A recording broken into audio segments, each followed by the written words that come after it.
ആദ്യത്തെ ചോദ്യം, വിശുദ്ധന്മാരുടെ ഹൃദയം തണുപ്പിച്ചവൻ ആരാണ്? ഉത്തരം ഫിലേമോൻ. ഫിലേമോന്റെ ലേഖനം 1-ാം അധ്യായം 7-ാം വാക്യം. അടുത്ത ചോദ്യം, വേദപുസ്തകത്തിലെ അവസാന വാക്ക് ഏതാണ്? ഉത്തരം ആമേൻ. വെളിപ്പാട് പുസ്തകം 22:21. അടുത്ത ചോദ്യം, കാലേബിൻ്റെ ഗോത്രം ഏതാണ്? ഉത്തരം യഹൂദ ഗോത്രം. സംഖ്യ 13:6. അടുത്ത ചോദ്യം, ഹാമാന്റെ ജന്മദേശം ഏതാണ്? ഉത്തരം ആഗാഗ്. എസ്തറിന്റെ പുസ്തകം 3-ാം അധ്യായം 1-ാം വാക്യം. അടുത്ത ചോദ്യം, അവന്റെ സന്തതിയിൽ പട്ടണത്തിൽ വെച്ച് മരിക്കുന്നവനെ നായ്ക്കൾ തിന്നും, വയലിൽ വെച്ച് മരിക്കുന്നവനെ ആകാശത്തിലെ പറവകൾ തിന്നും. ആരുടെ സന്തതിയെ? ഉത്തരം യൊരോബെയാമിൻ്റെ. 1 രാജാക്കന്മാർ 14-ാം അധ്യായം 11-ാം വാക്യം. അടുത്ത ചോദ്യം, അഹരോന്റെ ഭാര്യയുടെ പേര് എന്താണ്? ഉത്തരം എലീശേബ. പുറപ്പാട് പുസ്തകം 6-ാം അധ്യായം 25-ാം വാക്യം. അടുത്ത ചോദ്യം, കർത്താവിൻ്റെ സംബോധനകൾ പലതും ചിന്തനീയമാണ്. മന്ദബുദ്ധികൾ, അല്പവിശ്വാസികൾ, മൂഢർ, ഇങ്ങനെ പലതുമുണ്ട്. ഈ വിധത്തിൽ വിളിക്കപ്പെട്ട ഒരു ബുദ്ധിഹീനന്റെ പേര് എന്താണ്? ഉത്തരം ക്ലെയോപ്പാവ്.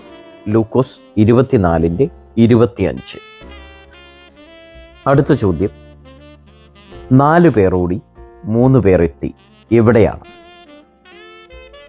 ഉത്തരം സോവരിൽ. ഉൽപ്പത്തി 19:20-22. അടുത്ത ചോദ്യം, ദാവീദ് ആരുടെ ശവമഞ്ചത്തിന് പിന്നാലെയാണ് നടന്നു പോയത്?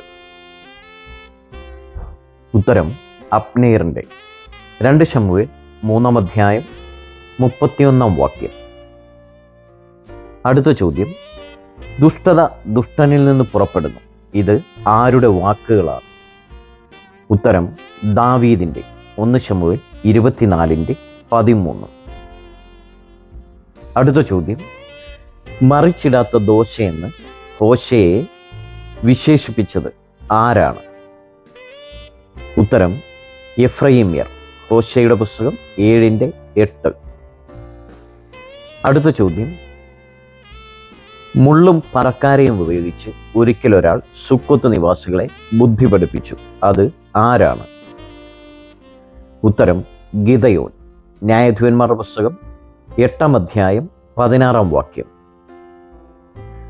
അടുത്ത ചോദ്യം, വായ്പ വാങ്ങിയിട്ട് തിരിച്ചു കൊടുക്കാത്തവരെ സങ്കീർത്തനത്തിൽ വിളിക്കുന്ന പേര് എന്താണ്?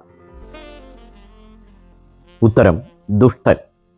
സങ്കീർത്തനം 37:27. അടുത്ത ചോദ്യം, വേരില്ല പക്ഷേ ഇലയും കായുമുണ്ടായിരുന്നു, എന്തിനാണ്? ഉത്തരം അഹരോന്റെ തളിർത്ത വടിക്ക്. സംഖ്യാപുസ്തകം 17:8. അടുത്ത ചോദ്യം, പൗലോസ് തൻ്റെ പുസ്തകങ്ങൾ സൂക്ഷിക്കാൻ ഒരാളെ ഏൽപ്പിച്ചത് ആരുടെ പക്കലാണ്? ഉത്തരം കർപ്പോസിന്റെ പക്കൽ. 2 തിമോത്തിയോസ് 4-ാം അധ്യായം 13-ാം വാക്യം.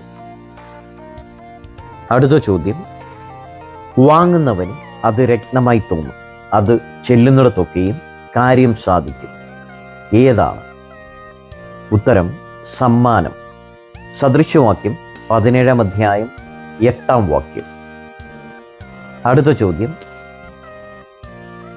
സ്വന്തം കുഞ്ഞുങ്ങളെ സ്നേഹിക്കുന്നില്ലെന്ന് മാത്രമല്ല തനിക്കുള്ളവയല്ല എന്ന പോലെ കാഠിന്യം കാണിക്കുകയും ചെയ്യും. ദൈവം വിവേകം നൽകാത്തതാണ് കാരണം, ഇത് ആരാണ്? ഉത്തരം ഒട്ടകപ്പക്ഷി.